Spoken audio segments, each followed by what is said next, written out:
Hello, friends. In the last live, actually a proper live after so long, many of you guys were asking me to talk about Iran and Israel and what's going on. Though I was wanting to do this session via live, but I'm constantly traveling. Even right now, I'm on a airport, and so I'm making a video so that at least I can have a conversation with you.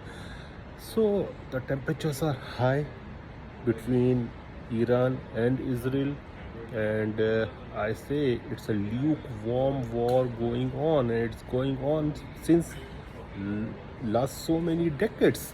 And sometimes the intensity grows, sometimes it decreases, but it's a constant lukewarm war since the Iranian Islamic Revolution, because Shah was quite close, the ruler, the king was quite close to Israel and United States.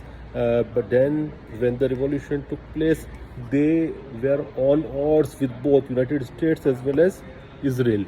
So even right now, the Iran is under U.S. sanctions, and they have proliferated their uranium stock up till 60%. So we should not be astonished if someday we come to know that Iran has declared that they have conducted the nuclear tests. They may be having already, they may be having something, but we should not be shocked because they have already achieved the 60% level. But if you ask me very frankly, do I think that there will be a full-fledged war between Iran and Israel or Iran and United States? I don't think so, because US won't permit it. And why US won't permit it? Because friends, right now the real geopolitical game is going on in Indo-Pacific against China, and already there is a huge distraction due to Russia-Ukraine war. So United States won't start a new front. They will not be willing to start a new front. Hence, there will be a lukewarm conflict.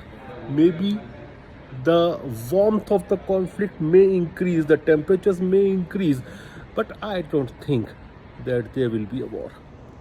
Plus, since the Ukraine war started, there is a rapprochement between Russia and Iran, and we should not forget that both of these countries are anti-American countries, and both of them are under severe most kind of sanctions of CAATSA by the United States. Russia is also under the sanctions of not only of United States but the entire West, and even Japan.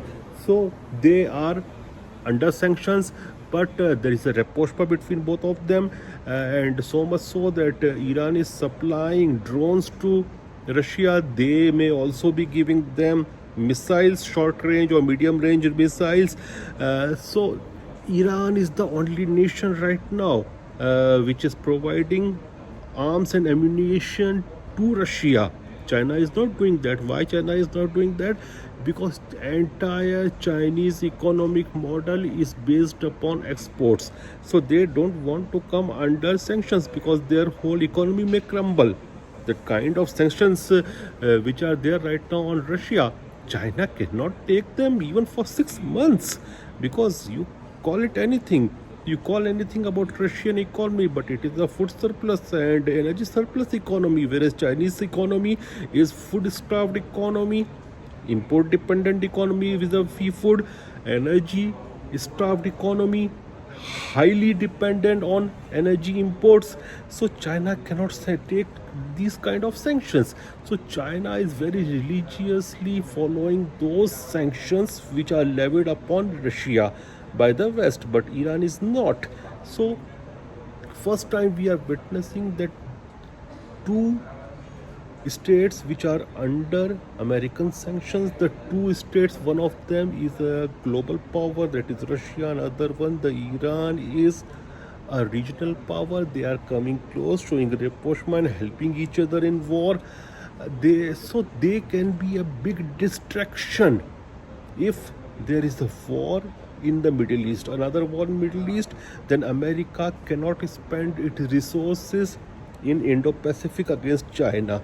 And the biggest threat for American hegemony is not Russia, it's not Iran, it's China. So America won't allow a new Gulf war. A war in the Middle East won't happen right now. This is what I think, because America want to control China, and any other war is a destruction, including the Russian war which is going on in Ukraine. And if a new front is opens, it will lead to much bigger distraction from the main target, that is China.